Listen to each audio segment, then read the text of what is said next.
ছোটখাটো কুকুর বিড়ালের কেস সলভ করেই রিতার জীবন কেটে যাচ্ছিল, কিন্তু এবার সে এমন একটি কেস হাতে পায় যার সাথে তার বাবার মৃত্যুর রহস্য জড়িয়েছিল। কিন্তু তার বিপরীতে কেস লড়ছিল এমন একজন উকিল যে কিনা ভয়ঙ্কর ভয়ঙ্কর সব খুনিকেও নির্দোষ প্রমাণ করতে পারত এক মুহূর্তের মধ্যেই। তো এবার এই বিখ্যাত এবং পাওয়ারফুল উকিলের সাথে লড়াই করতেই রিতা কি কি প্ল্যান বানাতে থাকে সেটাই দেখব আজকের গল্পে। চলুন তাহলে দেখে আসা যাক একজন সাধারণ উকিল হয়ে রিতা কিভাবে এই কেস সলভ করবে এবং কিভাবেই বা তার বাবার মৃত্যুর রহস্য উদ্ঘাটন করবে। সিরিজের নাম রিতা সানিয়াল। শুরুতেই আমাদের কোর্টরুমের দৃশ্য দেখানো হয়, যেখানে প্রিন্সেস নামের একটি কুকুরের মালিক তার প্রতিবেশীর কুকুর রকির উপর কেস করেছে। তার অভিযোগ, রকি নাকি তাদের বাড়ির 5 ফিট উঁচু দেয়াল টপকে প্রিন্সেসের সাথে মেলামেশা করেছে, আর এই জন্য প্রিন্সেস 5টি কুকুর ছানার জন্ম দিয়েছে। আর এই লুকিয়ে লুকিয়ে প্রিন্সেসের সাথে মেলামেশার জন্য রকির বিরুদ্ধে কেস করা হয়। আর এই কেসকে মীমাংসা করতেই 10 লক্ষ টাকাও দাবি করা হয়। বাদীপক্ষের উকিল জাজকে রকির কথা বলতে থাকে যে সে একটা লোভী কুকুর, যে ফিমেল কুকুর দেখলেই নিজেকে আটকে রাখতে পারে না। আর তখনই এন্ট্রি হয় আমাদের গল্পের নায়িকা অ্যাডভোকেট রিতা সানিয়াল। সবার প্রথমে রিতা রকির ব্যাপারে বলে যে তার ক্লায়েন্ট রকি একটি জার্মান শেফার্ড কুকুর যার হিপ ডিসপ্লেসিয়া রয়েছে, আর অধিক জার্মান শেফার্ডরা এই রোগে আক্রান্ত হয়, যেই রোগ হলে তারা উঁচুতে লাফ দেওয়া তো দূরের কথা, উঠে দাঁড়াতে এবং ভালো করে চলাফেরাও করতে পারে না। তাই রকির পক্ষে আর এক বাড়ির 5 ফিট উঁচু দেয়াল টপকে প্রিন্সেসের কাছে যাওয়া সম্ভব না। এই বলেই সে প্রিন্সেসকে তার মালকিনের কোল থেকে নিয়ে মাটিতে ছেড়ে দেয়, আর প্রিন্সেস নিচে নেমেই এক দৌড় দিয়ে রকির সামনে চলে যায়। আর রকির সামনে গিয়ে সে লাফাতে থাকে আর লেজ নাড়াতে থাকে এবং তার সামনেই ঘুরঘুর করতে থাকে, কিন্তু রকির তাকে দেখেও কোনোই রিয়াকশন নেই। তখন রিতা বলে এই থেকেই বোঝা যায় যে রকি কখনো প্রিন্সেসের কাছে যায়নি, উল্টো প্রিন্সেসই রকির কাছে এসেছে এবং সে রকিকে আকৃষ্ট করত। আর এই থেকেই প্রমাণিত হয় যে রকি সম্পূর্ণ নির্দোষ। আর এভাবেই সে তার ক্লায়েন্টকে জিতিয়ে দেয়, যে জন্য তার অ্যাসিস্ট্যান্ট ঈশান অনেক খুশি হয় আর বলে একদিন সে অনেক বিখ্যাত একজন লয়ার হবে এবং সবাই তার অনেক প্রশংসা করবে। তখন রিতা বলে আজ এই কুকুরের কেস লড়াতে এখন থেকে তার কাছে এসব কেসই আসবে, কিন্তু সে তো চায় সে এমন কোনো কেস পাক যেখানে সম্পত্তি আত্মসাৎ, খুন, চুরি, জালিয়াতি এমন কিছু। আর এমন কেস পেলে সে পুরো দমে লড়বে এবং হেডলাইনে শুধু তারই নাম থাকবে। তখন ঈশান বলে একদিন তাদেরও সময় আসবে এবং তারাও এমন কেস পাবে এবং তাদের নাম সব জায়গায় ছড়িয়ে পড়বে। তো এরপরই রিতা বাড়ি ফিরতে লাগলে তার সামনে কোর্টরুম থেকে একটা ছেলেকে ধাক্কা দিয়ে বের করে দেওয়া হয়। আর ছেলেটি তখন চিৎকার করতে থাকে আর বলতে থাকে তার মা কিচ্ছু করেনি, সব দোষ তার মাকে যেন ছেড়ে দেওয়া হয়। তো তখনই তার মাকে পুলিশ নিয়ে যেতে লাগলে ছেলেটি তার মাকে গিয়ে বলে সে তাকে ঠিকই বের করে আনবে, সে তাকে মুক্ত করবে। রিতা এসব দেখে ওই ছেলেটির কাছে যায় আর তাকে জিজ্ঞেস করে তার কি হয়েছে, সমস্যাটা কি। তখন ছেলেটি বলে তার মাকে মিথ্যা মামলায় ফাঁসিয়ে দেওয়া হয়েছে, তার মা পারাভ রানেকে খুন করেনি, কিন্তু তাকে রানেকে হত্যার দায়ে ফাঁসিয়ে দেওয়া হচ্ছে। এটা শুনে রিতা জিজ্ঞেস করে পারাভ রানে অর্থাৎ ওই এমএলএ? ছেলেটি বলে হ্যাঁ, তার মা এমএলএ কে খুন করেনি, কিন্তু তাকে ফাঁসিয়ে দেওয়া হচ্ছে। আর সবচেয়ে বড় কথা, এমএলএর পক্ষের উকিল থাকরাম তাকে কোর্টে কিছু বলতেই দিচ্ছে না, তাকে কোর্টরুম থেকে বের করে দিয়েছে। আর তার এই কেস কেউ লড়তেও চাইছে না, তাই রিতাকে তাকে সাহায্য করবে এই কেস লড়তে। এই বলে সে রিতাকে তার মায়ের ফাইলটি দেয়। তখন ঈশান বলে এটা পলিটিক্যাল কেস ম্যাডাম, এর থেকে দূরে থাকাই আমাদের জন্য ভালো।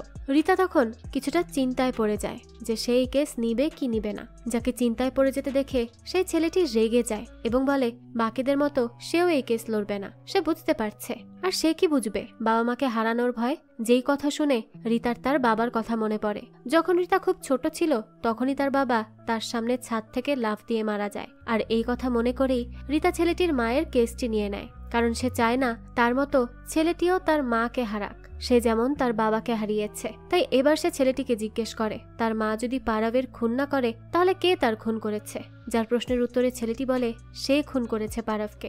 যাই হোক, এরপর দৃশ্য পরিবর্তন হয় আর আমরা দেখতে পাই রিতা তার বাবার জন্মদিন উপলক্ষে তার মায়ের সাথে লাঞ্চে যায়, যেখানে যাওয়ার পর সে তার কাজ করছিল। তাই তার মা তাকে বলে যে সে যেন অন্তত তার বাবার জন্মদিনের দিন এভাবে কাজ না করে। কিন্তু রিতা বলে তারা কেন তার বাবা বেঁচে না থাকার পরও এমন ভাব করছে যেন তার বাবা বেঁচে আছে।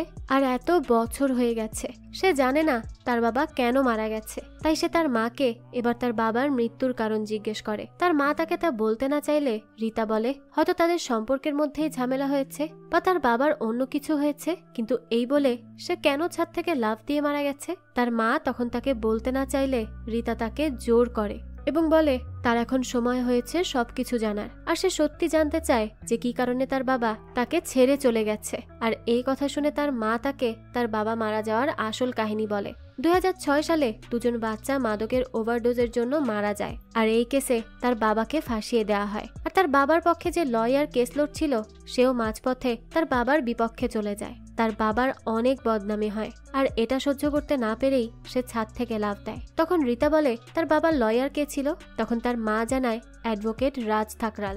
আর এই নাম শুনেই রীতার মনে পড়ে যায় যে সে যেই কেসটি নিয়েছে সেই কেসের বাদী পক্ষের অর্থাৎ পারাভরানের লয়ারও রাজ থাকরাল।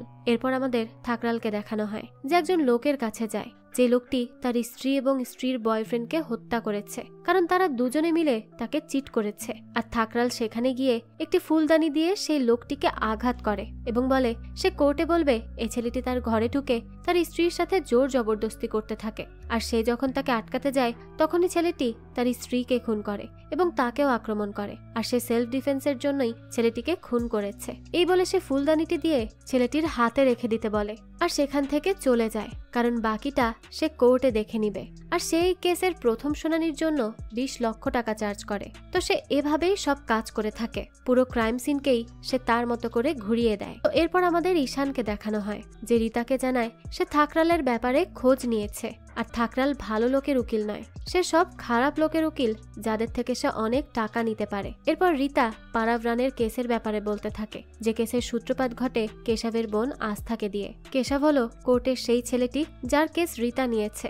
আর কেশবের বোন আস্থা রয়্যালস বারে কাজ করত, যেখানকার রেগুলার কাস্টমার ছিল পারাভরানে। আর একদিন সে আস্থাকে বারে দেখেছিল আর তাকে দেখেই সে তাকে কাছে ডাকে এবং কানে কানে কিছু একটা বলে, কিন্তু আস্থা সে কথায় রেগে যায়। নিশ্চয়ই সে তাকে খারাপ কোনো প্রস্তাব দিয়েছিল, তাই সে রেগে মেগে পারাভরানেকে সবার সামনে থাপ্পড় মেরে বসে। পারাভ তখন তাকে কিচ্ছু বলে না, কিন্তু এর পরের দিনই দেখা যায় আস্থা গায়েব হয়ে যায় এবং তার লাশ পাওয়া যায়। আর বোনের এই হত্যার দায়ে কেশব পারাভরানের নামেই কেস করে দেয়, কিন্তু পারাভের বিরুদ্ধে কোনো প্রমাণ পাওয়া যায়নি। এমনকি ফার্নান্দেজ নামের একটি মেয়ে কোর্টে জবানবন্দি দেয় যে হত্যার 2 দিন আগে থেকেই পারাভ তার সাথে ফার্ম হাউসে ছিল, তাই সে খুন কিভাবে করতে পারে। আর পারাভের বিরুদ্ধে প্রমাণ না পাওয়ার জন্য কোর্ট থেকে তাকে মুক্তি দিয়ে দেওয়া হয়। কিন্তু আস্থার মা সুজাতা মেয়ের খুনিকে কিছুতেই ছেড়ে দিতে চায় না, তাই সে ইন্টারভিউ চলাকালীন পারাভের কাছে যায় এবং তাকে জুতো মেরে আসে। পারাভ তখন কিচ্ছু বলে না। আর এই ঘটনার 1 সপ্তাহ পরই পারাভের লাশ পাওয়া যায়। আর ক্রাইম সিনে সুজাতার ইনহেলার এবং জুতোর ছাপও পাওয়া যায়, যে জন্য তাকে পারাভের খুনি বলে গ্রেফতার করা হয়। আর এই কেসটাই লড়ছে অ্যাডভোকেট থাকরাল। আর সে সুজাতাকে দোষী প্রমাণ করতে উঠে পড়ে লেগেছে, তাই সে কেশবকে কোর্টে কোনো প্রকার মন্তব্য করতে দিচ্ছে না। আর সুজাতার কেস কোনো লয়ার না নেওয়ার ব্যাপারেও হয়তো থাকরাল জড়িত। ঈশান বলে পারাভরানে হত্যার ক্রাইম সিনে সুজাতার জিনিসপত্র খুঁজে পাওয়া গেলেও কেশব তাদের বলেছে সে পারাভের খুন করেছে। তাহলে ক্রাইম সিনে সুজাতার ইনহেলার এবং ফুটপ্রিন্ট কিভাবে পাওয়া গেছে? আর কেশবই বা কিভাবে পারাভরানেকে পারফেক্ট ভাবে খুন করেছে? রীতা বলে এই প্রশ্নের উত্তর জানতে হলে তাদেরকে সুজাতার কেসটিকে অফিসিয়ালি গ্রহণ করতে হবে। আর এই কেস সম্পর্কে আরো জানার জন্য তারা এবার থানায় যায়, যেখানে তাদের সাথে দেখা হয় এসিপি জয়বর্ধনের। এসিপি জয় রীতাকে দেখেই তো হা হয়ে যায়, সে রীতার দিকে হা করে তাকিয়ে থাকে। তখনই ঈশান তাকে কাজের কথা বলে, সেই সময় তার হুঁশ ফিরে আসে। এরপর রীতা তাকে পারাভরানের খুনের কেসের ব্যাপারে জিজ্ঞেস করে, সে কেশবের বক্তব্যও তুলে ধরে। তখন জয় বলে কেশব তাদেরকে বোকা বানাচ্ছে, কারণ যেদিন পারাভরানের খুন হয় সেদিন কেশব ক্রাইম সিন থেকে 10 কিলোমিটার দূরে একটা পার্টিতে ছিল। আর সেই পার্টিতে জয়ও ছিল অতিথি হিসেবে। আর কোর্টে কেশবের বক্তব্য ছিল সে পারাভকে খুন করেছে, তার মা নয়। আর যখন তাকে মার্ডার ওয়েপনের কথা জিজ্ঞেস করা হয় তখন সে বলে সে সবকিছু ডিস্ট্রয় করে দিয়েছে, কিন্তু সে খুনের ব্যাপারে কিছুই বলতে পারে না। আর তার মা বলে কেশব তাকে বাঁচানোর জন্য মিথ্যা বলছে, আর এই জন্য তাকে কোর্টরুম থেকে বের করে দেওয়া হয় এবং তার মাকে ফাঁসির আদেশ দেওয়া হয়, যে জন্য কেশব হাইকোর্টে আপিল করে। আর এই সব বলে জয় রীতাকে তার নাম্বার দিয়ে দেয়, ভবিষ্যতে কোনো প্রকার তথ্য জানার জন্য যেন সে তার সাথে যোগাযোগ করতে পারে। এরপরই আমাদের জাই নামের একটি মেয়েকে দেখানো হয়, যে রাস্তা দিয়ে যাওয়ার সময় কিছু ছিনতাইকারী তার ব্যাগ ছিনতাই করে পালিয়ে যায়। আর জাই তাদের পিছু করে তাদের আস্তানায় যায় এবং সে সেখানে তাদেরকে বেশ ভালো করেই ধোলাই করে। আর এদিকে কেশব তার মা আর বোনের সাথে কাটানো মুহূর্তগুলোর কথা ভেবে খুব কান্না করতে থাকে। সেই সময় কলিং বেল বেজে উঠলে কেশব দরজা খোলে, তখনই সে জাইকে দেখতে পায়, যে মুখে একটা মাস্ক পরে সেখানে আসে এবং কেশবের বাড়ির সব জায়গায় ক্লোরোফর্ম ছড়িয়ে দেয়। এরপরে সে কেশবকে মারতে থাকে আর তাকে অ্যাকোরিয়াম থেকে কাঁচা মাছ চিবিয়ে খেতে দেখে আমরা বুঝতে পারি সে কতটা সাইকো। কিন্তু তখনই রিতারা সেখানে চলে আসে, তাই যাই সেখান থেকে পালিয়ে যায়। আর রিতারা কেশবের বাড়ির দরজা খোলা দেখে ভেতরে প্রবেশ করে আর কেশবকে আহত অবস্থায় পড়ে থাকতে দেখে, তাই দ্রুত তাকে হাসপাতালে নিয়ে যাওয়া হয়। রিতা তখন কেশবের ফোন খুঁজে পেয়ে তা নিজের কাছে রেখে দেয় আর কেশবের ফিঙ্গারপ্রিন্ট দিয়ে ফোন আনলক করে। ঈশান তখন রিতাকে বলে এই কেস নেয়া তাদের জন্য অনেক রিস্কি হবে, আর রিতা বলে রিস্ক নিয়েই তো তারা কাজ করবে। ঈশান তখন বলে কেশবের উপর কেউ আক্রমণ কেন করবে? তখন রিতা বলে হয়তো সে সুজাতাকে বাঁচাতে সমস্ত আরোপ নিজের উপর আনতে চাইছে এ কারণে, আর সত্য জানতে হলে তাদেরকে সুজাতার সাথেই কথা বলতে হবে, কিন্তু এর আগে কেশবকে প্রোটেকশন দিতে হবে। আর এই জন্য সে এসিপি জয়কে কল করে, আর জয় তো তার কথা শুনে খুশিতেই আত্মহারা হয়ে যায় আর কেশবের জন্য প্রোটেকশনের ব্যবস্থা করে দেয়। এরপর রিতা জেলখানায় সুজাতার সাথে দেখা করতে যায় আর এই কেসের ফাইলে সাইন করতে বলে, কারণ সে যতক্ষণ না সাইন করবে রিতা অফিসিয়ালি তার হয়ে লড়তে পারবে না। তাছাড়াও সে সুজাতাকে এটা জিজ্ঞেস করে যে কেশব বলছে তাকে ফাঁসানো হচ্ছে এবং সে খুনের দায় নিজের উপর নিয়ে নিচ্ছে, এসব কি সত্যি? তখন সুজাতা বলে কেশবই উল্টো তাকে বাঁচানোর জন্য এই কেস নিজের উপর তুলে নিচ্ছে। রিতা তখন তাকে সবকিছু সত্যি বলতে বলে, কিন্তু সুজাতা তাকে কিছুই বলতে চায় না। সে জানায় সেই পারাবের খুন করেছে। তখন রিতা তাকে কেশবের হাসপাতালের ছবি দেখিয়ে বলে সে কেশবকে নির্দোষ প্রমাণ করেও বাঁচাতে পারবে না, আর সে হয়তো তাদেরকে সাহায্য করতে পারবে। এর জন্যই সুজাতার সাইন লাগবে। যেই কথা শুনে সুজাতা সাইন করে দেয় আর রিতাও এই কেসে তাদের উকিল হয়ে যায়। এরপর সুজাতা তাকে জানায় কেশব কিছুদিন ধরে কাজ থেকে দেরি করে বাড়ি ফিরত এবং সে চুপচাপ ঘরে গিয়েই বসে থাকতো, তার সাথে কথাও বলতো না। এরপর রিতা সুজাতার থেকে জেনে কেশবের কাজের জায়গায় যায়। কেশব একজন প্রডিউসারের স্টুডিওতে কাজ করত আর প্রডিউসারের সাথে দেখা করার জন্য ঈশান গার্ডদের সাথে ঝামেলা করলে এই সুযোগে রিতা প্রডিউসার খান্নার সাথে দেখা করতে চলে যায়, যেখানে গিয়ে সে তাকে কেশবের ব্যাপারে বলে। তখন প্রডিউসার বলে কেশব তো 2 মাস ধরে কাজে আসেনি এবং সে তার প্রোডাকশন থেকে কিছু কাপড়ও চুরি করেছে, আর একদিন সে হঠাৎই তাদের পার্টিতে এসেছে। যেই কথা শুনে রিতা কিছুটা অবাক হয় এবং প্রডিউসারকে চুরি যাওয়া কাপড়ের ছবি দিতে বলে। এরপরই সে হাসপাতালে যায়, যেখানে এসিপি জয়ও এসেছিল। তো রিতা জয়কে জানায় তারা দরজা খোলা পেয়েছিল, অর্থাৎ কেশব হয়তো আক্রমণকারীকে চিনত আর আক্রমণকারী ঘরে ক্লোরোফর্ম দিয়েছিল যেটার গন্ধ সে পেয়েছে। আর সেখানে একটা ভারী অ্যাকোরিয়ামও ছিল যেটা এমনি এমনি পড়ে যায়নি, অর্থাৎ কেশবের উপর আক্রমণ করা হয়েছে আর তার উপর হয়তো আবারও আক্রমণ করা হবে। তখন আমরা জাইকে দেখি যে হাসপাতালের একজন নার্সকে মেরে তার পোশাক পরে কেশবের রুমে প্রবেশ করে আর স্যালাইনে বিষ মিশিয়ে দেয়, যে জন্য কেশব অসুস্থ বোধ করে। সে সময় রিতারা ছুটে যায় এবং ডক্টরকে ডাকে। ডক্টর জানায় তারা কেশবকে কোনো প্রকার ওষুধ দেয়নি, যার জন্য তার মাদকের ওভারডোজ হওয়ার চান্স আছে, আর বিকাল থেকে তাকে শুধু স্যালাইনই দেয়া হচ্ছে। যে কথা শুনে রিতার সেই নার্সের কথা মনে পড়ে যে কেশবের রুমে ঢোকার পর থেকেই কেশব অসুস্থ হয়ে যায়, তাই সে সঙ্গে সঙ্গে জায়ের পিছু করতে থাকে আর জাইও তা বুঝতে পারে, তাই সে পালাতে থাকে। আর পালাতে পালাতে সে যখন দেয়াল টপকে চলে যাচ্ছিল তখনই যায় তার পা ধরে ফেলে, কিন্তু জাই কোনো রকমে জাইকে লাথি মেরে দূরে সরিয়ে দেয় আর সেখান থেকে পালিয়ে যায়। কিন্তু সেই সময়ই তার পকেট থেকে ওই বিষের বোতলটা পড়ে যায়। রিতা সাথে সাথে তা কুড়িয়ে নেয় আর সে বিষের নাম জানার পর ডাক্তার কেশবকে অ্যান্টিডট দিয়ে দেয়, এতেই সে শান্ত হয়। এরপর ডাক্তার বলে এই বিষ এখানে পাওয়া 4টিখানি কথা নয়। রিতা বুঝতে পারে কেশবকে হত্যার চেষ্টার পেছনে অনেক বড় কেউ জড়িত আছে আর একজন প্রফেশনালকে দিয়েই তাকে হত্যার চেষ্টা করা হচ্ছে। এরপরে আমাদের পারাবের পার্টির লোকদের দেখানো হয়, যারা পারাবের জায়গায় কে বসবে সেই নিয়েই ডিসকাশন করছিল। তখন আয়ুল নামের একটি ছেলে বলে সে পারাবের সবচেয়ে কাছে ছিল, সে পারাবকে কাছে থেকে দেখেছে আর সে পারাবের আদর্শেও বড় হয়েছে, তাই সে পারাবের হয়ে কাজ করতে চায় আর পারাবের খুনিকে ফাঁসিতে ঝুলাতে চায়, যার কথা পার্টির বাকি সদস্যরাও মেনে নেয়। আর এদিকে থাকরাল তার অ্যাসিস্ট্যান্টকে রিতার ব্যাপারে খোঁজ নিতে বলে, কারণ সে তার বিপক্ষে কেস লড়বে, যেই কেস কেউ নিতেই চাইছিল না, আর সেই কেসই রিতা নিয়েছে। এরপর আমাদের জাইকে দেখানো হয় যে গাড়িতে একটি ছেলের সাথে ঘনিষ্ঠ হয় এবং একটা সময় সেই ছেলেটিকেই নৃশংসভাবে হত্যা করে। পরের দিন ঈশান রিতাকে একটি ব্রেসলেট গিফট করে, সে এতে অনেক বেশি খুশি হয়ে যায়। এরপরই তারা কেস নিয়ে কথা বলতে থাকে। রীতা বলে এই কেসের 3টা দিক আছে, পারাভ, সুজাতা আর কেশব। আর কেশবের ব্যাপারে তারা জানতে পেরেছে সে গত 2 মাস ধরে পারাভকে ফলো করছিল, যেটা সে কেশবের ফোনের লোকেশন থেকে জানতে পারে। আর এই সব কিছুর আসল রহস্য জানার জন্য তাদেরকে আগে পারাভের ফার্ম হাউসে যেতে হবে। এরপর তারা দুজন পারাভের ফার্ম হাউসে যায় এবং দেয়াল টপকে বাড়ির ভেতর প্রবেশ করার চেষ্টা করে, কিন্তু সেখানকার 2জন গার্ড রীতাকে ধরে ফেলে আর রীতা তাদেরকে লয়ার বলে পরিচয় দেয়। তখনই তারা তাকে বাড়ি থেকে বের করে দেয়, যে জন্য রীতা অনেক বেশি বিরক্ত হয়ে যায়। তখনই সে প্রডিউসার তাকে কিছু কস্টিউমসের ছবি পাঠায় যেগুলো কেশব চুরি করেছিল। আর সেই পোশাকগুলো দেখে রীতা কেশবের ছবির সাথে সেই কস্টিউমসগুলোকে এডিট করতে থাকে। তখন রীতার মা ঈশানের সাথে গল্প করতে আসে, কারণ সে ঈশানের সাথে রীতার বিয়ের ব্যাপারে কথা বলতে চাইছিল। কিন্তু সে যখন জানতে পারে ঈশান রীতার অ্যাসিস্ট্যান্ট, তখন সে ভাবে ঈশান হয়তো রীতার গাড়ির ড্রাইভার, তাই সে ঈশানের সাথে গল্প না করে ফিরে যায়। আর বেচারা ঈশান একজন লয়ারের অ্যাসিস্ট্যান্ট হওয়ার পরও সবাই তাকে ড্রাইভার ভেবেই বসে থাকে। যাই হোক, এরপর রীতা তাকে একজন মেকআপ আর্টিস্টের কাছে নিয়ে যেতে বলে। ঈশান তখন তাকে এক বন্ধুর কাছে নিয়ে যায় আর দেখা যায় সেই মেকআপ আর্টিস্ট রীতাকে হারিয়ানার মেয়েদের মতো সাজিয়ে দেয়।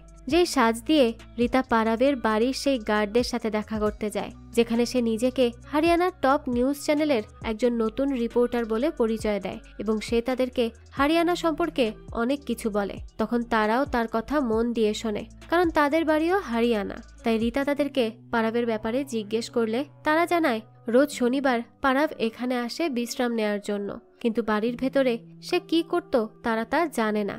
এসব শুনে রীতা জিজ্ঞেস করে খুনের আগের দিন কি এখানে কেউ এসেছিল। এই বলেই সে তাদেরকে কেশবের ছবি দেখায়। তখন তারা না বলে, কিন্তু এরপর যখন সে কেশবের চুরি করা কস্টিউমস সহ এডিট করা ছবি দেখায়, তখন গার্ডরা তাকে ডিরেক্টর বলে ডাকে, যে তাদেরকে মুভিতে চান্স দেওয়ার কথা বলেছিল। সে শনিবার তাদেরকে অডিশন দিতে আসার জন্য বলেছিল, কিন্তু শনিবার পারাভ এখানে আসতো বলে তারা তাকে বারণ করে দেয়, যার পর কেশব সেদিনই তাদের অডিশন নেয়। কিন্তু এরপর পারাভ মারা যাওয়াতে তারা আর কোনো ডিরেক্টরের সাথেই যোগাযোগ করতে পারেনি। আর পারাভের রকেট রানা যদি বেঁচে থাকতো তাহলে আজ তাকে কেউ খুন করতে পারত না। রীতা তখন রকেট রানার ব্যাপারে জিজ্ঞেস করলে গার্ড জানায় রকেট রানা পারাভের কুকুরের নাম, যে তাকে রক্ষা করত।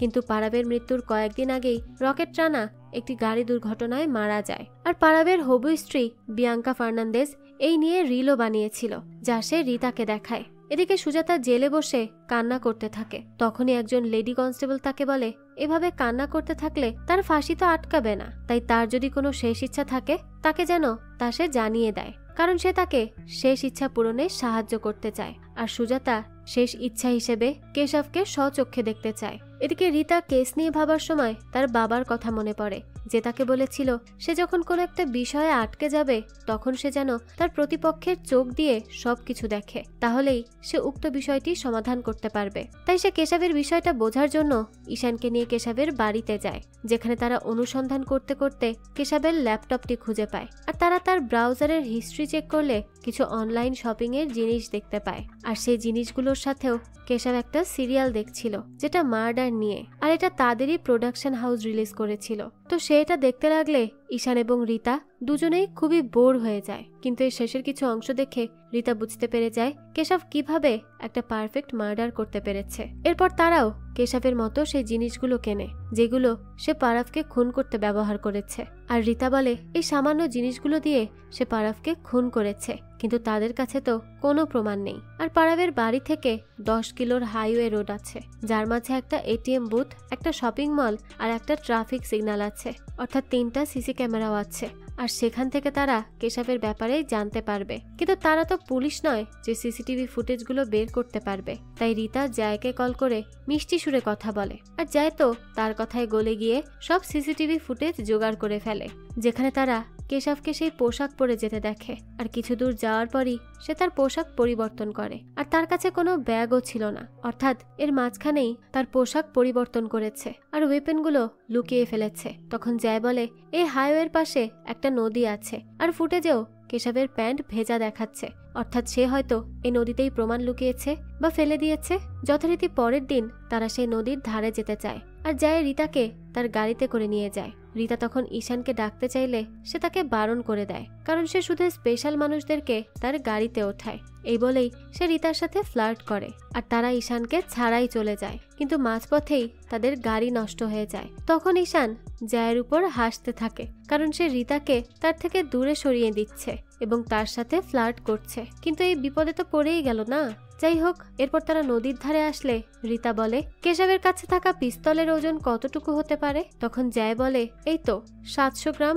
রিতা বলে তাহলে কস্টিউম সহ সেই ব্যাগের ওজনও 2 কেজির মতো হবে, যা পানিতে ভিজে আরো ভারী হয়ে গেছে। কিন্তু এই পানির মধ্যে তারা ব্যাগটি খুঁজে পাবে কিভাবে, এটা ভাবতে লাগলে জয় মেটাল ডিটেক্টরের ব্যবস্থা করে। আর এবার ঈশান রিতাকে ইমপ্রেস করার জন্য সেই ব্যাগটি খুঁজতে যায়, আর কিছুক্ষণ খোঁজাখুঁজির পর সে ব্যাগটি খুঁজেও পেয়ে যায়, আর ব্যাগের ভেতর সেই পিস্তলটি। তখন জয় বলে আগে তাদেরকে এটা প্রমাণ করতে হবে যে এই পিস্তল থেকেই গুলি বের হয়েছিল, তাই তাদেরকে ব্যালিস্টিক টেস্ট করাতে হবে। আর ততক্ষণে দেখা যায় কেশবেরও জ্ঞান ফিরে আসে, তাই পরের দিন তারা কোর্টে যায়, যেখানে কেশবকেও আনা হয়। আর কেশবকে দেখেই মিডিয়ার লোকজন তাকে ঘিরে ধরে। তখন রিতা আর ঈশান তাকে রিপোর্টারদের মধ্যে থেকে বের করে আনে। এরপর থাকরাল রিতার সাথে দেখা করতে আসে আর বলে তার ক্লায়েন্ট রিপোর্টারদের সামলাতে পারছে না, আর কোর্টরুমে তার প্রশ্নগুলোকে কিভাবে সামলাবে। তখন রিতা বলে তারা সত্য দিয়ে সবকিছু প্রমাণ করবে, তার মতো জালিয়াতি করে নয়।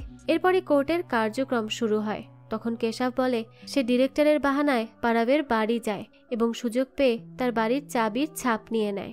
এরপর সে ডুপ্লিকেট চাবি নিয়ে চুপি চুপি পারাবের বাড়িতে আসে এবং ইনভিজিবল তার দিয়ে পিস্তলকে টেলিফোনের সাথে বেঁধে দেয়, যাতে করে পারাব টেলিফোন তুললেই পিস্তলের ট্রিগারে চাপ পড়বে এবং তার গায়ে গুলি লেগে যাবে। তো প্ল্যান মোতাবেক তাই হয়। সে পার্টিতে গিয়ে পারাবকে কল করে, আর সে কল রিসিভ করতেই ট্রিগারে চাপ পড়ে আর পারাবের গায়ে গুলি লেগে যায়, আর সে সেখানেই মারা যায়। এরপর সে রাতের বেলা আবারও পারাবের বাড়ি যায় এবং বন্দুকটি সহ সমস্ত প্রমাণ নিয়ে নেয়। কিন্তু থাকরাল বলে কেশব সবকিছু বানিয়ে বানিয়ে বলছে, কারণ একটা সুতো দিয়ে কিভাবে কেউ একটা পিস্তল চালাতে পারে। তখন রিতা তাদেরকে পানির গ্লাস হাতে নিয়ে পিস্তল চালাতে দেখে, যদিও সে পিস্তলটি ফাঁকা ছিল। তখন থাকরাল বলে গুলি যে এই পিস্তল থেকেই বের হয়েছে এর কোনো প্রমাণ নেই। আর তখনই যায় ব্যালিস্টিক টেস্টের রিপোর্ট নিয়ে আসে, কিন্তু সেই রিপোর্টে লেখা ছিল গুলিটি কেশবের পিস্তল থেকে বের হয়নি, যেটা দেখে রিতা অবাক হয়ে যায়। আর থাকরাল বলে এসব গল্প কেশব তাদের বানানো মুভি দেখে বানিয়েছে। তখনই কেশব চিৎকার করে ওঠে আর বলতে থাকে সে পারাবকে খুন করেছে, তার মা নয়। এই কথা বলতে বলতে সে কাশতে থাকে এবং মাটিতেই লুটিয়ে পড়ে, আর তার মুখ থেকে ফেনা বের হতে থাকে, অর্থাৎ তাকে বিষ দেয়া হয়েছে। কোর্টের সবাই তো এই দৃশ্য দেখে অবাক হয়ে যায়। আর তখনই যাই রিতাকে কল করে বলে সে এবার আর কেশবকে বাঁচাতে পারেনি। আর আমরা জানতে পারি কেশবকে ঘিরে ধরা রিপোর্টারের মধ্যে যাইও ছিল। সে কেশবের ঘাড়ে ভিড়ের মধ্যেই বিষ দিয়ে দেয়, যার জন্য কেশবের মৃত্যু হয়েছে। এদিকে আমরা জাইকে দেখতে পাই যে তার কাজের মেয়ের গায়ে দাগ দেখে সেই ব্যাপারে তাকে জিজ্ঞেস করে। তখন মেয়েটি জানায় পাশের বিল্ডিং এর দারোয়ান তাকে কাজ পাইয়ে দিয়েছিল, আর এই জন্য সে তাকে কুপ্রস্তাব দেয়। কিন্তু সে তার প্রস্তাবে রাজি না হলে সে তার সাথে ধস্তাধস্তি করতে থাকে। আর এই কথা জানতে পেরে জাই রেগে যায়, আর এই জন্য সে রাতের বেলা দারোয়ানকে খুন করে। এর থেকে আমরা বুঝতে পারি জাই সেসব ছেলেদের ঘৃণা করে যারা মেয়েদের সাথে অন্যায় করে। এদিকে রিতা বুঝতে পারছিল না কেশবের গুলি খেয়ে যদি পারাবের মৃত্যু না হয় তাহলে কে তাকে খুন করেছে। আর এখন কেশবও বেঁচে নেই, তার উপর সে কিলার কেশবকে খুন করেছে। কিন্তু কে সেই কিলার, আর কেশব ছাড়া আর কে পারাবকে মারতে পারে তা জানার জন্য তাকে রয়্যাল বারে যেতে হবে। আর সে বারে যেহেতু নতুন ওয়েটার নেওয়া হচ্ছে, এই সুযোগে সে ওয়েটার হয়ে বারের ভেতর ঢুকে যায়, যেখানে তার সাথে বারের ম্যানেজার নিখিলের দেখা হয়। নিখিল তাকে জিজ্ঞেস করে সে এখানে কিভাবে এসেছে, তাকে কি মায়েরা কাজ দিয়েছে। আর রিতাও মায়েরার নাম শুনে বলে মায়েরাই তাকে এখানে আসতে বলেছে, কিন্তু ব্যস্ততার জন্য সে তাকে জানাতে ভুলে গেছে। এই বলে সে তার কাজে চলে যায়। আর সে সবার আগে একটা রুমে যায় যেখানে নিখিল একজন লোকের সাথে কথা বলছিল। সেই লোকটাকে নিখিল তার ফেভারিট ড্রিঙ্ক দিতে পারে না, স্টক শেষ হয়ে গেছে বলে। কিন্তু সেই লোকটি রেগে গেলে রিতা এসে তাকে সামলায় এবং তাকে নতুন একটি ড্রিঙ্ক খেতে দেয়, যেটা খেয়ে সেই লোকটি ইমপ্রেস হয় এবং সে রিতার উপরও খুশি হয়। রিতা সাবা নাম নিয়ে সেই বারে ঢোকে এবং সে মোনার সাথে ভাব করে নিয়ে গল্প করতে থাকে। তো তারা দুজন ড্রিঙ্ক করার জন্য ছাদে চলে যায়, যেখানে রিতা কথায় কথায় মোনাকে জিজ্ঞেস করে এই বারে কি সেলিব্রিটিরাও আসে। মোনা জানায় অনেক সেলিব্রিটিরা আসে, ফিল্ম স্টার, ক্রিকেটার, সবাই। রিতা বলে সে নিউজ দেখে কিন্তু মুভি বা ক্রিকেটের উপর তার কোনো ধারণা নেই। তখন মোনা বলে পারাভরানেও সেখানে আসতো, যার কিছুদিন আগে খুন হয়েছে। রিতা বলে সে নিউজে দেখেছে বেচারাকে কেউ খুন করে ফেলেছে। তখন মোনা বলে পারাভ কোনো বেচারা নয়, সে একটা মনস্টার। সে বারে আসতো কিন্তু ড্রিঙ্ক করতো না, তার শুধু জুয়া আর মেয়েদের উপর ইন্টারেস্ট ছিল। আর বার ম্যানেজার নিখিল তো তার অনেক বড় ভক্ত। সে পারাভকে জুয়া খেলার জন্য নিজের টাকা দিত, এমনকি সে পারাভের কুকুরেরও খেয়াল রাখত। একবার পারাভ মোনাকে নিয়ে তার বাড়ি গিয়েছিল, কিন্তু সে মোনার উপর হিংস্র হয়ে ওঠে এবং তাকে একটা বেসমেন্টে নিয়ে যাওয়ার চেষ্টা করে, কিন্তু সে কোনো রকমে সেখান থেকে বেঁচে বের হয়। তো তারা এসব নিয়ে কথা বলছিল, তখনই অ্যালার্ম বেজে ওঠে আর তারা বাড়ির ভেতরে যায়, যেখানে একটা মেয়ে রিতাকে জিজ্ঞেস করে সে এখানে কি করছে। তখন রিতা বলে তাকে মায়েরা হায়ার করেছে, কিন্তু সেই মেয়েটি বলে সেই মায়েরা, কিন্তু সে তো তাকে চেনে না। এই বলে সে সিকিউরিটি ডাকলে রিতা তাকে ধাক্কা দিয়ে সেখান থেকে পালিয়ে যায় আর চলে যায় তাদের লকার রুমে। কিন্তু ডোর লক থাকার ফলে সে ভেতরে প্রবেশ করতে পারছিল না, তাই সে পাওয়ার সাপ্লাই ভল্টে পানি মেরে দিলে শর্ট সার্কিট হয়ে যায় আর ডোর লক এরর হয়ে দরজা খুলে যায়। এরপর সে ভেতরে প্রবেশ করে আর অনেকগুলো টাকা দেখতে পায় এবং সেখানে কিছু ফাইলও দেখে, যেখানে সে একটি ডায়েরিতে পারাভের নাম দেখে সেটা নিজের কাছে নিয়ে নেয়। কিন্তু তখনই সেখানে নিখিল আসে এবং রিতার দিকে পিস্তল তাক করে। তখন রিতা সেখানে একটা ডিভাইস দেখতে পায়। নিখিল বলে এই ডিভাইস প্রাণীদেরকে কাছে ডাকার জন্য, আর তাকেও কাছে ডেকেছে। এই বলে সে রিতাকে শুট করলে রিতা লুকিয়ে পড়ে। সে একটি মদের বোতল নিয়ে সেই টাকাগুলোর উপর ছিটিয়ে দেয় আর টাকার মধ্যে আগুন ধরিয়ে দেয়, যেটা দেখে নিখিল হন্তদন্ত হয়ে আগুন নিভাতে থাকে। আর এই সুযোগে রিতা সেই ডায়েরিটি নিয়ে বাইরে বেরিয়ে যায়। এরপরই সে ঈশানকে নিয়ে সেই ডায়েরিটি চেক করে, যেখানে নিখিলের ধার দেওয়া সমস্ত লোকের লিস্ট ছিল আর সেই লিস্টে পারাভের নামও ছিল। রিতা বলে মোনা থেকে সে শুনেছে নিখিল নিজেই পারাভকে জুয়া খেলার জন্য টাকা দিত, আর হয়তো টাকা ধার দিতে দিতে এর পরিমাণ অনেক বেশি হয়ে গেছে। তখন সে ওই প্রাণীদের ডাকা ডিভাইসটি অন করতেই সেখান থেকে এক প্রকার শব্দ তরঙ্গ সৃষ্টি হয়, যা শুধু প্রাণীরাই শুনতে পেত। আর রিতা সেই ডিভাইস চালু করার ফলে আশেপাশে থাকা কুকুর বিড়ালরা ডাকাডাকি করতে থাকে। তখন রিতার মনে পড়ে মোনা বলেছিল পারাভ বারে এলে নিখিল তার কুকুর রকেটকে রাখত, আর রকেটকে কাবু করতে সে হয়তো এই ডিভাইস ব্যবহার করত। আর কিছুদিন আগে রকেটেরও মৃত্যু হয়। রিতা বলে তাহলে কি নিখিলই রকেট আর পারাভকে খুন করেছে? কারণ পারাভকে খুন করার জন্য তার কাছে পর্যাপ্ত মোটিভ আছে, কারণ পারাভ কখনোই ধার নেওয়া টাকা পরিশোধ করত না, সারা দিন জুয়া খেলতো আর নিখিলও তাকে কিছু বলতে পারছিল না। আর এই জন্য হয়তো সে রকেটকে ডিভাইসটি দিয়ে ডাকে, কারণ তার টার্গেট ছিল রকেটের সাথে পারাভও দৌড় দিবে এবং গাড়ি অ্যাক্সিডেন্ট করে দুজনেই মারা যাবে। কিন্তু সেদিন শুধু রকেটই মারা যায়, অর্থাৎ সেদিনকার টার্গেট রকেট নয় পারাভ ছিল। আর রিতার কথায় যুক্তি ছিল, তাই ঈশানও তার থিওরি বিশ্বাস করে নেয় এবং নিখিলকে তাদের প্রধান সাসপেক্টও ধরে নেয়। রাতের বেলা রিতার মা নিউজে যখন জানতে পারে যে রিতা থাকরালের বিপক্ষে কেস লড়ছে, তখন সে কিছুটা চিন্তিত হয়ে পড়ে। কিন্তু রিতা তাকে বলে সেই কেস জিতেই ছাড়বে, তার মা যেন চিন্তা না করে। এরপর সে আলমারিতে কাপড় রাখতে যায়, তখনই তার বাবার ডায়েরিটি সে খুঁজে পায়, যেখানে সে একটি ট্রেনের টিকিটও খুঁজে পায়, যে টিকিট দেখে সে কিছুটা অবাকই হয়। এরপরই সে জায়ের সাথে দেখা করতে যায় এবং জায়কে নিখিলের ব্যাপারটা খুলে বলে এবং তাকে অনুসন্ধানও করতে বলে। তাছাড়াও সে তাকে তার বাবার টিকিটটিও দেয় আর বলে সে যদি এই কেসটির ফাইলগুলো চেক করত তাহলে খুব ভালো হতো, কারণ তার বাবা 2006 সালের 20 আগস্ট তার জন্মদিনের জন্য উটিতে ঘুরতে যাওয়ার জন্য ফ্যামিলি টিকিট কেটেছিল, কিন্তু 17 তারিখই সে ছাদ থেকে লাফ দিয়ে পড়ে মারা যায়। কিন্তু যেই মানুষটা 20 তারিখ ফ্যামিলি ট্রিপে যাওয়ার জন্য প্ল্যান করে, সে কিভাবে 17 তারিখ স্বইচ্ছায় মারা যায়? রিতার মনে হয় তার বাবার মৃত্যুর পেছনে কোনো রহস্য তো অবশ্যই আছে, তাই সে জায়ের কাছে সাহায্য চাইলে জায় তাকে এই বলে আশ্বস্ত করে যে সে তার বাবার কেসের ফাইল চেক করবে, সে যেন কিচ্ছু চিন্তা না করে, সে সবকিছু বের করার চেষ্টা করবে। এরপরে রিতা ঈশানকে নিয়ে পারাভের বাড়িতে যায় হরিয়ানার রিপোর্টার সেজে, যেখানে সেই গার্ডরা তাকে পারাভের লাশ কোন অ্যাঙ্গেলে পড়েছিল তা দেখায়। আর তাদের দেখানো অ্যাঙ্গেল অনুযায়ী রিতা পরীক্ষা করে দেখে যে কেশব যেই অ্যাঙ্গেলে পিস্তল ফিট করেছিল সেই অ্যাঙ্গেলে গুলি লাগলে তো পারাভের কাঁধে গুলি লাগতো আর সে পেছন দিকে হেলে পড়ে যেত। কিন্তু সে যেই পজিশনে ছিল তা দেখে খুব ভালোভাবেই বোঝা যায় তাকে কেউ পেছন থেকে গুলি করেছে আর কিলার পারাভের সাথেই ছিল। কিন্তু কেশবের ছোড়া গুলি কোথায়, যদি তা পারাভ বা কিলারের গায়ে না লাগে? এই বলে তারা সেই গুলিটা খুঁজে দেখে আর অ্যাঙ্গেল অনুযায়ী গুলিটি বাগানের দিকেই যায়। তাই সেই অনুযায়ী তারা বাগানের কাছে যেতেই গাছের মধ্যে বুলেটটি খুঁজে পায়, যার পর তারা গার্ডদের সাহায্যে সেই বুলেটটি নিয়ে নেয় এবং ঈশান তখন গার্ডদেরকে আটকে রাখার জন্য তাদের ছবি তুলতে থাকে। আর রীতা তখন ওয়াশরুমে যাওয়ার বাহানায় একা একাই বাড়ির ভেতরে প্রবেশ করে। মোনার কথা অনুযায়ী ডাইনিং রুমের মেঝেতে একটা সিক্রেট রুম আছে, তাই রীতা সেই রুমটি খুঁজে বের করে ভেতরে প্রবেশ করে, যেখানে সে টর্চার করার জন্য কিছু জিনিস দেখতে পায়। সে সেখানে একটা গোপন ক্যামেরাও খুঁজে পায়, যেটা সে নিজের কাছে রেখে দেয়। অন্যদিকে আয়ুল গার্ডকে কল করে আর ঘর পরিষ্কার করতে বলে, কারণ তাদের একটা মিটিং বসতে চলেছে। কিন্তু গার্ড যখন তাকে জানায় তার পাঠানো রিপোর্টাররা গুলি খুঁজে পেয়েছে, তখন আয়ুল বলে, কি বলছো? আমি তো কোনো রিপোর্টার পাঠাইনি। যেই কথা শুনে গার্ডরা তো ঈশানকে মারধর করে এবং বাড়ির ভেতর নিয়ে যায়, যেখানে রীতা সেই ঘর থেকে বের হয়ে আসে। তখনই তারা তার উপরও হামলা করে, কিন্তু তারা দুজন কোনো রকমে ওই গার্ডদেরকে আহত করে সেখান থেকে পালিয়ে আসে। আজকের মতো তারা কোনোভাবে বেঁচে যায়। এরপরই যায় রীতাকে কল করে আর তাকে জানায় সে 2006 সালের সমস্ত ফাইল চেক করেছে, কিন্তু তার বাবা সুভাষের কোনো ফাইলই সে খুঁজে পায়নি।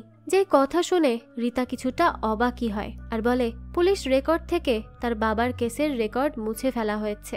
এর মানে এর পেছনে অনেক বড় রহস্য লুকিয়ে আছে। এদিকে থাকরালকে মারার জন্য একজন লোককে পাঠানো হয়, যে থাকরালের মাথায় পিস্তল তাক করে। তখনই থাকরাল তার বুদ্ধি দিয়ে সেই কিলারকে খুব ভালো করে হ্যান্ডেল করে। সে কিলারকে বলে তাকে যে পাঠিয়েছে সে যদি তাকে টাকা না দেয়, তখন এই বলেই সে কিলারকে সুপারি দেয়া লোকটিকে এখানে থেকেই কল করতে বলে। আর কিলারও তার কথা মতো বাধ্য হয়ে সেই লোকটিকে কল করে। আর সে যখন তাকে জানায় যে সে থাকরালকে মেরে ফেলেছে, সেই সময়ই সাথে সাথে সেই লোকটি কল কেটে দেয়। আর থাকরাল বলে সে তো আগেই বলেছিল যে তাকে দিয়ে কাজ করানো হবে, কিন্তু টাকা দেয়া নয়। কিন্তু সে তাকে টাকা দিতে পারে চুপচাপ ফিরে যাওয়ার জন্য। এই বলেই সে কিলারকে কিছু টাকা দেয় আর সে সেখান থেকে চলে যায়। এদিকে জয় রীতাকে জানায় সে যে গুলির ফরেনসিক টেস্ট করাতে পাঠিয়েছিল সেখানে রক্তের দাগ পাওয়া গেছে।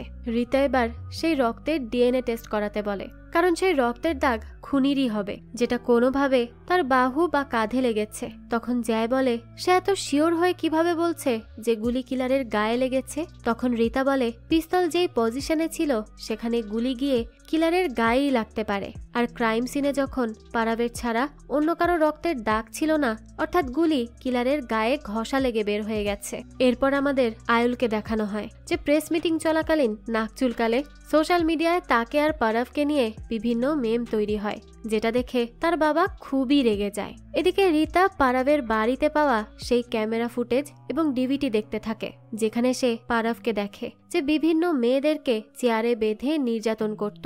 আর তার নির্যাতনের মাত্রা এত বেশি নৃশংস ছিল যে রীতা তা সম্পূর্ণ দেখতেও পারে না। তার গা শিউরে ওঠে। তাছাড়াও সে একটা ভিডিওর মধ্যে মায়রাকে দেখে, অর্থাৎ সেই রয়্যাল বারের মেয়েটি। তাই সে ওই ফুটেজ নিয়ে মায়রার কাছে যায়, যেখানে গিয়ে সে মায়রাকে সেই ফুটেজ দেখিয়ে বলে পারাবের খুনের রাতে সে পারাবের ফার্ম হাউসে ছিল আর তাই সেই প্রাইম সাসপেক্ট। তখন মায়রা বলে সে পারাবের সাথে থাকলেও সে তাকে খুন করেনি, সে তো লোভে পড়ে পারাবের বাড়িতে গিয়েছিল, কারণ মোনা বলেছিল পারাব তার দিকে টাকার বান্ডেল ছুঁড়ে মেরেছিল, তাই সেও টাকা পাওয়ার আশায় সেখানে গিয়েছিল। কিন্তু পারাব তাকে এত টর্চার করলেও সে কিছুক্ষণ তা সহ্য করে, কিন্তু ধীরে ধীরে পারাবের টর্চারের মাত্রা অনেক বেড়ে যায়। সে তাকে কারেন্টের শক দিতে থাকে আর তখনই টেলিফোন আসলে পারাব চলে যায়। আর মায়রা তার হাতের বাঁধন খুলে সিঁড়ি বেয়ে উপরে উঠতে লাগে। তখনই সে গুলি চালানোর শব্দ পায় এবং একটি মেয়ের গলার আওয়াজও শুনতে পায়, যার পরই সে ভয়ে ভয়ে উপরে উঠে আসে। তখনই সে পারাবের লাশ দেখে ভয় পেয়ে পালিয়ে যায়। এসব শুনে রীতা বলে সে তার কথা মানছে, কিন্তু সে তার কথা কিভাবে বিশ্বাস করবে। তাই সে তার হাত দেখতে চায় যেখানে কিলারের গুলি লেগেছিল। আর মায়রা তখন তার শার্টের বোতাম খুললে সে সেখানে শুধু আঘাতের দাগ দেখে, যা পারাব করেছিল। আর এটা দেখে রীতা মায়রাকে সান্ত্বনা দেয়। এরপর সে বাইরে এসে ঈশানকে সব কিছু খুলে বলে। ঈশান তখন মায়রাকে কোর্টে নিয়ে যেতে বলে। রীতা বলে সে কোর্টে যাবে না, কারণ তার বক্তব্য বাইরে এলে সবাই মায়রার ক্যারেক্টার নিয়ে প্রশ্ন তুলবে, তাই সে রাজি নয়। তখন ঈশান বলে সব একরকম, রাজনৈতিক শত্রুতার জন্য হয়তো পারাবকে খুন করা হয়েছে, আর এখন তার এবং পারাবের জায়গা নেয়া আয়ুলকে নিয়ে মিমস বানানো হচ্ছে। এই বলে সে রীতাকে সেই মিমটি দেখায়, যেখানে পারাবের মুখে কিছু দাগ ছিল আর সে জিহ্বা বের করে রেখেছিল, আর তার মুখে কিছু দাগ ছিল যেগুলো দেখে বোঝা যাচ্ছিল সে অ্যালার্জি দ্বারা সংক্রমিত হয়েছে। আর অতিমাত্রায় অ্যালার্জি হলে শ্বাসকষ্ট হয়, যা অনেক সময় মৃত্যুর কারণও হয়ে দাঁড়ায়। তাই রিতা বলে এটাও কি পারাভকে মারার চেষ্টা ছিল। যে কথা মাথায় আসার পরই সে ঈশানকে খোঁজ নিতে বলে যে পারাভের এই অবস্থা কিভাবে হয়েছিল। আর খোঁজ নিয়ে তারা একটি রেস্টুরেন্টে যায় যেখানকার খাবার খেয়েই পারাভের অ্যালার্জি হয়েছিল। তারা এরপর ফুড ইন্সপেক্টরের বেশ নিয়ে সেই রেস্টুরেন্টে যায় এবং ওয়েটারকে সেদিনকার ঘটনা বলতে বলে। ওয়েটার বলে সেদিন পারাভ চিকেন স্যুপ এবং আয়ুল চিকেন স্যান্ডউইচ অর্ডার দিয়েছিল। তো এরপরই স্যুপ খাওয়ার পর পারাভের ফুড অ্যালার্জি দেখা দেয়। তখনই রিতা তাকে সেদিনকার ঘটনা ভেবে বলতে বলে। ওয়েটার বলে সে সেদিন আরো একটি মেয়ের অর্ডার নিয়েছিল যে টেবিল নাম্বার 32-এ বসেছিল। আর অর্ডার নিয়ে যাওয়ার সময় সে মাটিতে পড়ে যায়। আর আমরা দেখি সেই মেয়েটি আসলে যাই ছিল, যে ওয়েটারকে ফেলে দেয় এবং এই সুযোগে পারাভের দেয়া অর্ডার পাল্টে দিয়ে সেখানে লবস্টারের স্যুপ লিখে দেয়। আর পারাভের যেহেতু সি ফুডে অ্যালার্জি ছিল তাই তার শ্বাসকষ্ট শুরু হয়। ওয়েটার আরও জানায় 32 নম্বর টেবিলের মেয়েটি উপজাতি ছিল। এই থেকে আমাদের কাছে একটা বিষয় ক্লিয়ার যে পারাভের খুনের সাথে জাই তো অবশ্যই জড়িত। এরপর আমাদের জাইকে দেখানো হয় যে হত্যার কাজে ব্যবহৃত তার অস্ত্রগুলোকে ধার দিচ্ছিল। তখনই তার কাজের মেয়েটি এসে তাকে জানায় এখন থেকে তাকে আর সেই ওয়াচম্যান বিরক্ত করবে না, কারণ সে আর নেই। তো এখানেই তাদের কথাবার্তা শুনে আমরা বুঝতে পারি জায়ের কাজের মেয়েও জানে সে একজন প্রফেশনাল কিলার। এরপর আমাদের রিতাকে দেখানো হয় যাকে জয় কল করে আর জানায় তার পাঠানো প্রমাণগুলো সে এভিডেন্স রুমে রেখেছে। রিতা বলে এভিডেন্স রুম সেফ হবে তো প্রমাণগুলো রাখার জন্য? তখন জয় বলে এভিডেন্স রুম লকার রুমের মতোই সিকিউরিটিতে ভরপুর। এরপর ঈশান রিতাকে বলে কাল কোর্টের হেয়ারিং, কিন্তু তারা এখনো সেই মেয়েটিকে ধরতে পারেনি। তখন রিতা বলে কাল তারা কোর্টে এটা প্রমাণ করবে যে পারাভকে আরো অনেকে মারতে চাইতো। আর তারা পারাভের সেই ভিডিওগুলোও দেখাবে যেগুলো দেখে সবাই পারাভের আসল রূপ চিনতে পারবে এবং তাকে ঘৃণা করবে। আর এই ফুটেজের মাধ্যমে প্রমাণ হবে যে তাকে অনেকেই মারতে চাইতো। আর যে কেস তারা সমাধান করতে পারবে তা তারা ঘুরাতে থাকবে যতক্ষণ না তারা প্রয়োজনীয় প্রমাণ খুঁজে পায়। অন্যদিকে থাকরাল এবং তার অ্যাসিস্ট্যান্ট লিসা কিছু আসামির ছবি দেখে আর একজনকে সিলেক্ট করে নেয়, কিন্তু তারা কেন এই কাজ করছে তা আমরা খানিকক্ষণ পরই জানতে পারবো। ওদিকে দেখা যায় রিতা তার ঘরে বসে তার বাবার কথাই ভাবছিল, যে সব সময় তার পাশে ছিল এবং তাকে সব সময় সাপোর্ট করত। তখনই রিতার মা তার ঘরে আসে। সে তাকে বলে কাল সে এমন কিছু প্রমাণ কোর্টে উপস্থাপন করবে যেগুলো এই সমাজের উচ্চবিত্ত পরিবারের দিকেই প্রশ্ন তুলবে। তখন তার মা বলে সে এটাই চায় রিতা যেন থাকরালের বিরুদ্ধে কেস জিতে যায়, কারণ এই থাকরালই তার বাবাকে অসহায়ের মতো মাঝপথে রেখে চলে গিয়েছিল।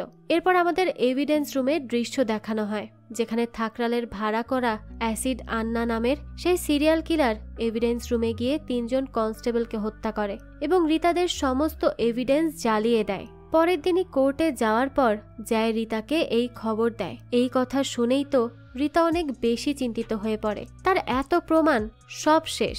সে ভালো করেই বুঝতে পারে থাকরালি এই কাজ করেছে আর এখন তাদেরকে আজকের রায় প্রকাশ করা আটকানোর জন্যই রায়ের দিনটা পেছাতে হবে, আর সেটা যে করেই হোক। এই জন্যই সে প্ল্যান বি ঠিক করে আর জয়কে একটা কাজ করতে বলে।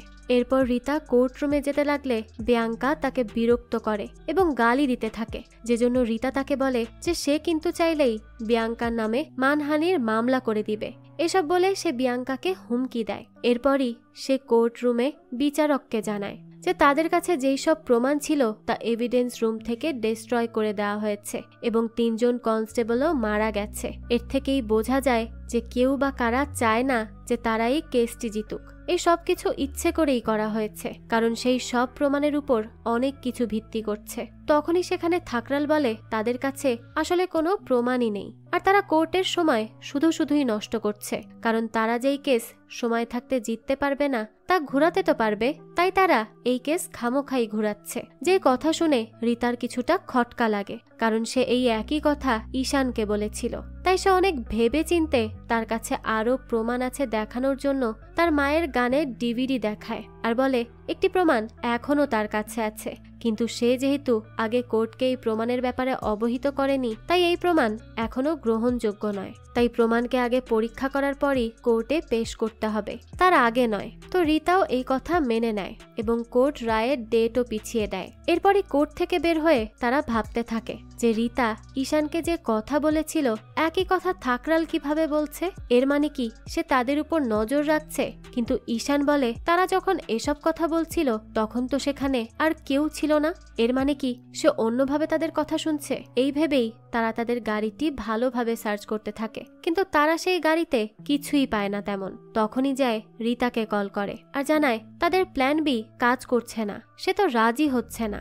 রিতা তখন জয়কে সেই মেয়েটির সাথে কথা বলিয়ে দিতে বলে। তখনই সে ফোনে কথা বলতে বলতে কিছু একটা মনে করে আর তার ফোনের কভার খুলতেই সেখানে সে একটা ট্রান্সমিটার পায়, যেটা দিয়ে থাকরাল তাদের সমস্ত কথা শুনতে পাচ্ছিল। আর আমরা দেখি যেদিন কেশবকে কোর্টে আনা হয় আর রিপোর্টাররা তাকে ঘিরে ধরে, তখনই ভিড়ের মধ্যে থেকে রিতার ফোন মাটিতে পড়ে যায়। আর সেই সময়ই সুযোগ বুঝে থাকরালের লোক রিতার ফোনে সেই ট্রান্সমিটারটি লাগিয়ে দেয়, যেটার সাহায্যে সে এতদিন ধরে রিতাদের সমস্ত কথা শুনতে পাচ্ছিল। ঈশান তো এটা দেখার সাথে সাথেই ট্রান্সমিটারটি ভেঙে ফেলতে লাগে, কিন্তু রিতা তাকে তা করতে দেয় না, কারণ এতদিন থাকরাল এটার সাহায্যে তাদের সমস্ত প্ল্যানিং জানতে পেরে গিয়েছিল। কিন্তু আজ তারা এই ট্রান্সমিটারকে ট্রাম্প কার্ড হিসেবে ব্যবহার করবে। এখন থাকরাল তাদের সব কথা শুনতে তো পাবে, কিন্তু তারা যা তাকে শোনাবে তাই সে শুনবে, এর বেশি কিছু নয়। তো এখানে এই সিরিজের 1 থেকে 8 পর্যন্ত এপিসোডগুলোই এক্সপ্লেইন করা হয়েছে। এখন এর অনেকগুলো এপিসোড আসা বাকি, আর সেখানেই আমরা জানতে পারবো যে কে সেই প্ল্যান বি যাকে রিতা এই কেসে ব্যবহার করতে চাইছে, আর কেই বা পারাভের আসল খুনি এবং এই কেসের আসল মাস্টার মাইন্ড, আর ওই জাইবাকে যে পারাভকে মারতে চেয়েছিল। এই সব প্রশ্নের উত্তরই আমরা এর পরবর্তী এপিসোডগুলোতেই জানতে পারবো। তবে সেই জন্য যে একটু অপেক্ষা করতেই হবে, কারণ এর পরবর্তী এপিসোডগুলো এখনো রিলিজ হয়নি। তবে যখনই এর পরবর্তী এপিসোডগুলো রিলিজ হবে তখনই আমি সেই সব এপিসোড আপনাদের জন্য একসাথে নিয়ে আসব। যাই হোক, এই তো ছিল এক লয়ারের ন্যায় বিচার পাইয়ে দেওয়ার গল্প। তো এই গল্পটা আপনাদের কাছে কেমন লেগেছে সেটা অবশ্যই আমাদেরকে কমেন্ট করে জানাবেন। যদি এতটুকুও ভালো লেগে থাকে তাহলে একটি লাইক দিয়ে যাবেন। আর হ্যাঁ, আমাদের এই চ্যানেলে কিন্তু প্রতিনিয়তই নতুন নতুন ভিডিও আপলোড দেওয়া হয়। সেই সব ভিডিওর আপডেট পেতে আমাদের চ্যানেলটিকে সাবস্ক্রাইব করে বেল আইকনে অল দিয়ে রাখতে কিন্তু ভুলবেন না। আর এই সম্পূর্ণ সিরিজটি আমাদের টেলিগ্রাম চ্যানেলে আপলোড দেওয়া আছে। সিরিজটি দেখতে চাইলে কমেন্ট বক্সে দেওয়া লিঙ্ক থেকে জয়েন করে নিন আমাদের টেলিগ্রাম চ্যানেলে। আজকে তাহলে এই পর্যন্তই, আবারও হাজির হব নতুন কোনো ভিডিও নিয়ে।